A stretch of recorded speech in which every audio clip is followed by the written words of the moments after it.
We frequently discuss the three primary threats to democracy: foreign interference, partisanship, and corruption. However, what if there isn't any actual danger? Is it inside us?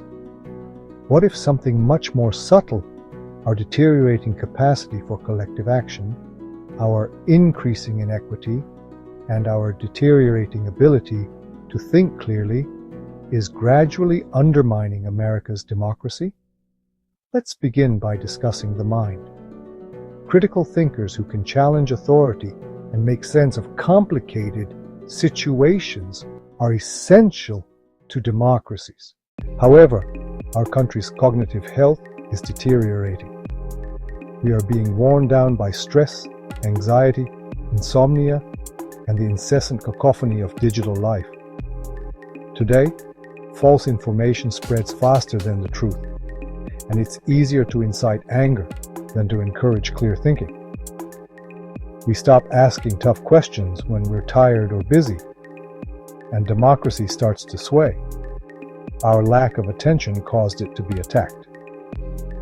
Then there's injustice, which pulls us apart slowly. The gap between the rich and the poor isn't just about money, it's also about chances, education, and having a say. Democracies aren't fair when one group has all the power and resources. Individuals begin to lack trust in the system. They cease to believe their vote is important. In that void, populism expands. Charismatic voices emerge, thriving on resentment and discord. They guarantee swift solutions, yet they flourish in turmoil. That's how economic disparity affects more than just the economy. It undermines democracy itself. As our concentration tightens, our capacity to confront the future diminishes.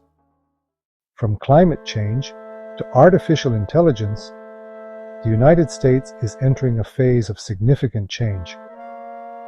But how can we prepare for the future when our national attention span is diminishing? How can we address global issues when we are too fragmented to engage in dialogue?